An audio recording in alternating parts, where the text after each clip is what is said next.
Shalom saudaraku, berjumpa kembali bersama dengan saya Pendeta Jakob Setio dalam program Sapa Jemaat di Rumah. Mari kita masuk dalam hadirat Tuhan, kita berdoa, mohon penyertaan dan berkat Allah dicurahkan atas kita.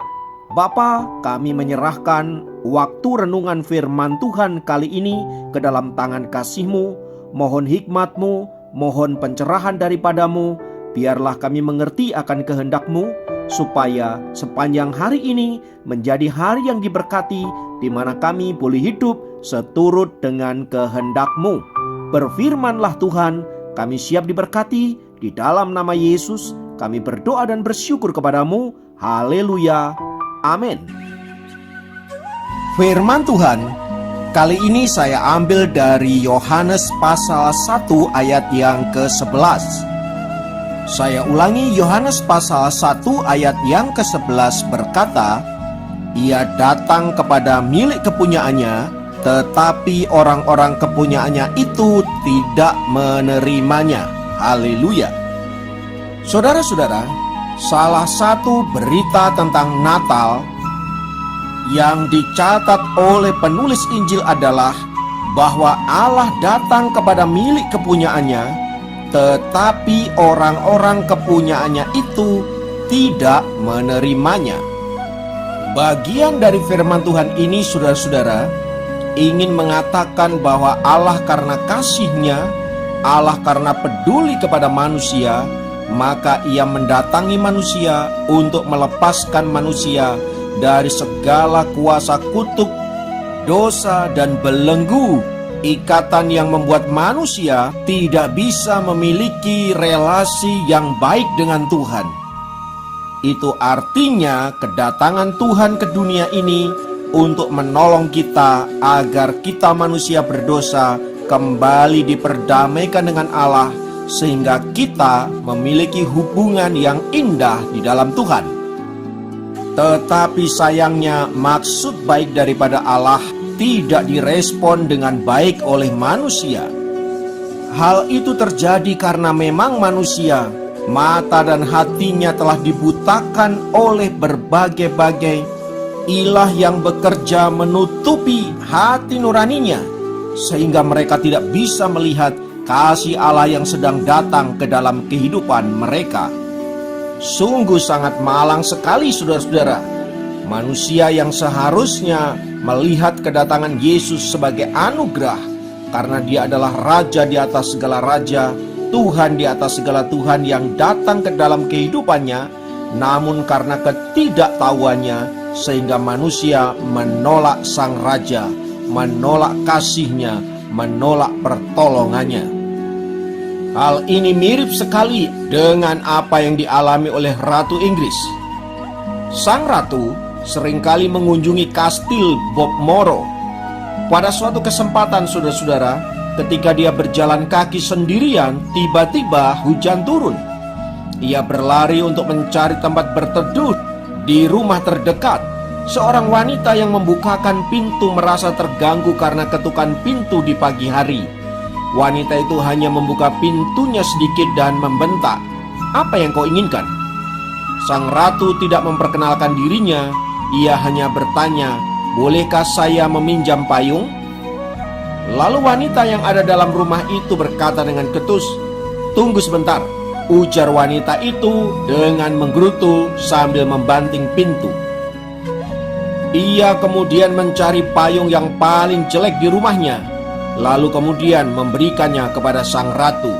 Ratu Inggris mengucapkan terima kasih dan meneruskan perjalanan dengan payung butut itu. Keesokan harinya, saudara-saudara, dengan pakaian kebesaran lengkap dan dikawal, sang ratu berhenti di depan rumah wanita itu. Salah seorang pengawalnya mengetuk pintu dan mengembalikan payung itu serta berkata, "Ibu," Ratu Inggris mengucapkan terima kasih atas pinjaman payungnya. Saat pengawal itu pergi, wanita itu terpaku dan gemetar, serta berkata dalam hatinya, "Seandainya saya tahu bahwa dia adalah sang ratu, saya pasti akan memberikan payung terbaik di rumah saya." Saudara-saudara, kadangkala kita dalam hidup ini, karena berbagai-bagai keterbatasan kita, sehingga kita tidak bisa melihat Sang Mesias datang ke dalam kehidupan kita. Mengapa demikian? Karena seringkali kita membayangkan bahwa Sang Mesias datang dengan kebesarannya, datang dengan segala kemewahannya, datang dengan segala kemuliaannya, agar kita pun menerima kehormatan dan kemuliaan yang sama ketika Dia mendatangi hidup kita. Sama seperti wanita tadi, saudara-saudara. Bayangkan seandainya Ratu Inggris datang ke rumahnya dengan menggunakan pakaian kebesarannya. Tidakkah ia akan merasa sombong dan angkuh dan berkata kepada banyak orang bahwa Sang Ratu berkenan datang ke tempat saya? Karena hal itu sangat mungkin dia menjadi sombong dan angkuh dan merasa layak untuk dikunjungi oleh Sang Ratu. Namun peristiwa payung yang rusak itu menyadarkan kita bahwa Sang Ratu tidak selalu datang dengan kebesarannya. Nah, momen Natal pun demikian, saudaraku. Allah yang adalah Raja di atas segala raja, Dialah penguasa langit bumi dan segala isinya, tetapi Dia datang menjadi sama dengan manusia dalam kesederhanaan yang begitu rupa.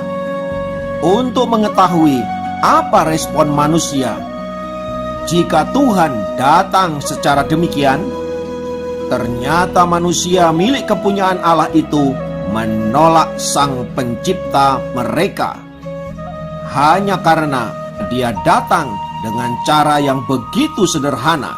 Nah, saudara-saudara, dalam hidup kita juga seringkali memperlakukan Tuhan dengan cara yang demikian. Kita berharap Tuhan datang dalam kehidupan kita, melawat hidup kita, memulihkan hidup kita, memberkati diri kita dengan cara seperti yang kita inginkan. Namun ketika Tuhan mendatangi kita dengan cara yang begitu simpel dan bahkan dalam kesederhanaan yang begitu rupa, mungkin datang lewat orang-orang yang biasa, orang-orang yang papa dan lain sebagainya, kita menolaknya. Lewat firman Tuhan ini, saudaraku, kita diingatkan untuk senantiasa membuka hati dan pikiran kita terhadap lawatan Tuhan di dalam hidup kita. Lewat cara-cara yang simpel, lewat orang-orang yang sederhana dan lain sebagainya, Tuhan seringkali mendatangi kita untuk menyatakan kuasa-Nya di dalam hidup kita. Mari kita merenung sejenak. Perhatikan kisah berikut ini.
Biarlah lewat firman Tuhan kali ini dan kesaksian yang luar biasa ini, menolong kita untuk senantiasa memiliki respon yang positif terhadap apa yang Tuhan nyatakan dalam hidup kita.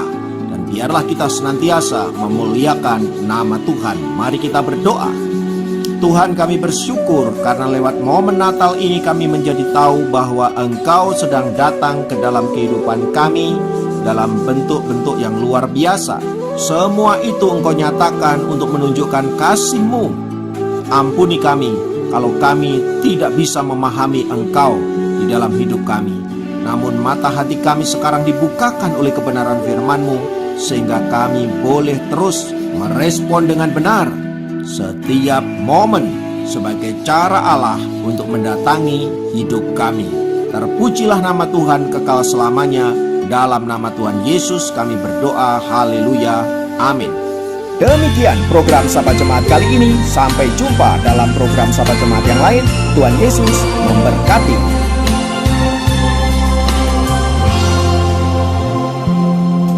Seribu lilin nyalakan di tengah dunia, biar sinarnya menyatakan kemuliaan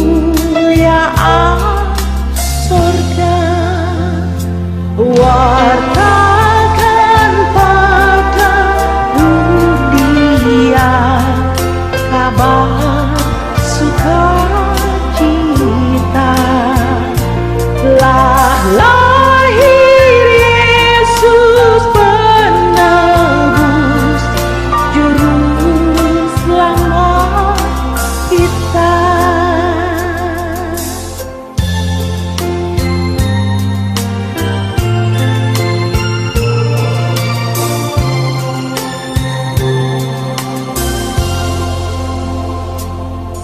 I